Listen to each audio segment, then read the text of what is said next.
Welcome to Programming Fluency. This is section 1.1. Welcome to C. In this short video, we ask a simple question. Why does a programming language from 1972 still matter today? Let's find out. Welcome, we start with one question. Why is C still so important after 50 years? The answer is one word, control. Let's see what that means. Here is the plan for this video. First, we ask why C has lasted so long. The answer is control over the hardware. Even today, operating system kernels, databases, and embedded systems are all written in C. Next, we look at what C actually is. It is a general-purpose programming language that Dennis Ritchie created in 1972 at Bell Labs. Then we compare source code and machine code. Source code is the text you write. Machine code is the binary the CPU runs. You will see how the compiler bridges the two. Finally, we walk through the compilation pipeline. You will see how a .c file turns into an executable, and how a compiled language differs from an interpreted one. Every operating system, every database, and every small device speaks C. This word C is everywhere. C first appeared in 1972. So why has C outlasted thousands of newer languages?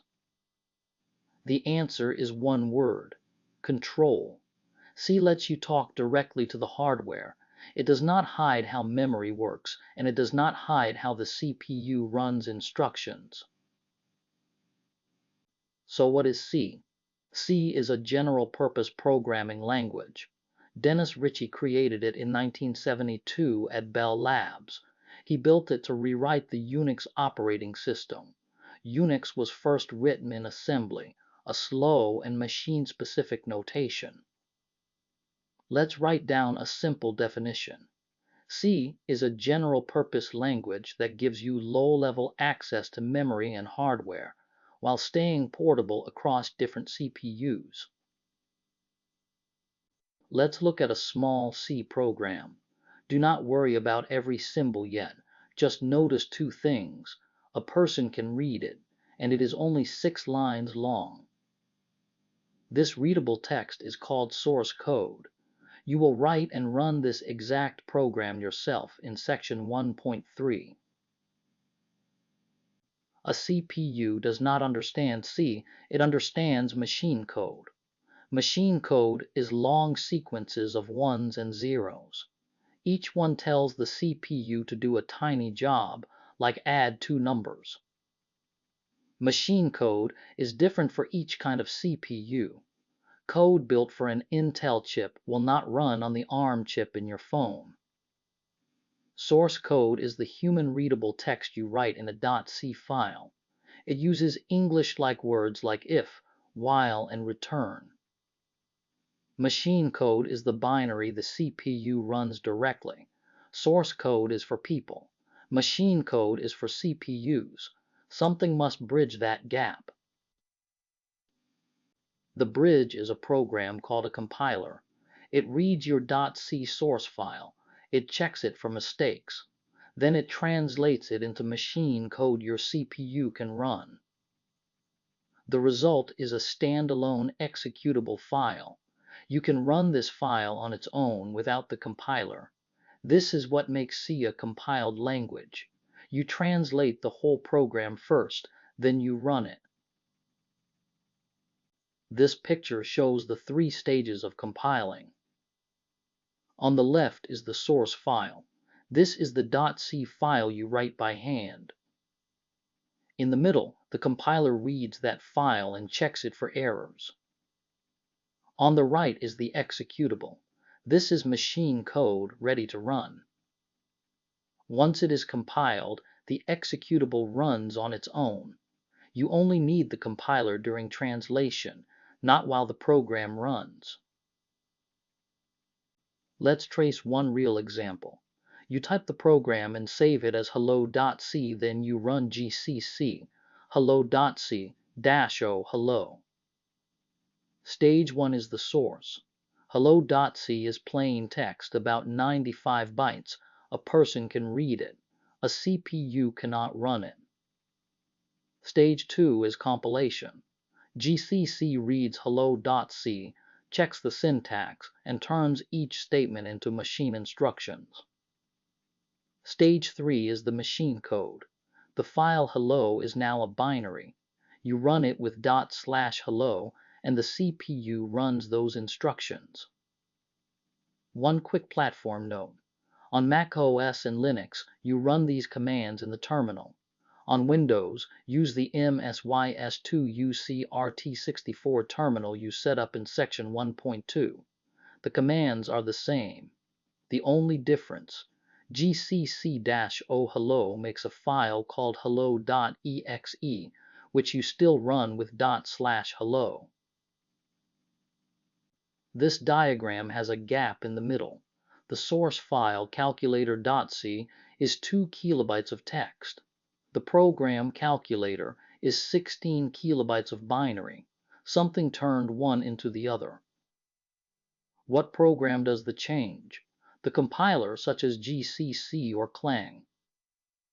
Why can't the CPU run the .c file directly? Because it is just text characters, not machine instructions. Why is the binary bigger? It holds machine instructions, plus startup code and extra data the operating system needs. Not every language works like C. Let's compare C with Python. Look at the run command. In Python, you type python hello.py in C. You type gcc hello.c -o hello and then ./hello. Now what happens? Python reads and runs each line at the moment you run it. C translates all the code first, and then the binary runs. And the runtime need. Python needs the interpreter installed every time. A compiled C program runs on its own, with no compiler needed. You might ask, if Python is easier, why learn C? Because some jobs need direct control over the hardware and memory. Operating system kernels are written in C. The Linux kernel is about 30 million lines of C. Small devices use C2. A tiny microcontroller may have only 32 kilobytes of memory, far too little for Python, but plenty for a C program. Databases like SQLite and PostgreSQL are written in C, and MySQL in C and C++. Even Python's own interpreter is written in C. C is not the easiest language, but that is exactly why it shows you what happens below the surface. Let's clear up a common mistake. Some students think C is fast because it is compiled, but compiling is about how you build the program, not a promise of speed. You can write slow C code with a bad plan, and you can write fast Python code with a good plan. Compiling removes the cost of reading source code while the program runs, but real speed depends on what your code actually does. Now a second common mistake. A beginner types ./hello.c trying to run the source file directly, but .c files are text.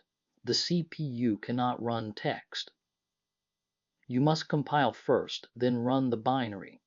Type gcc hello.c -o hello and then ./hello. Running the .c file directly gives an error because the system expects binary instructions, not text. Let's recap. C is a compiled language. You write human-readable source code. A compiler turns it into machine code. Then the CPU runs the binary. First point. C is still essential when you need direct control over memory and hardware. Second point. Source code which people read becomes machine code, which the CPU runs through a compiler. Third point. Compiled languages finish all the translation before the program runs. Interpreted languages do it while the program runs. Next, you will install a C compiler and the other tools you need to start writing programs.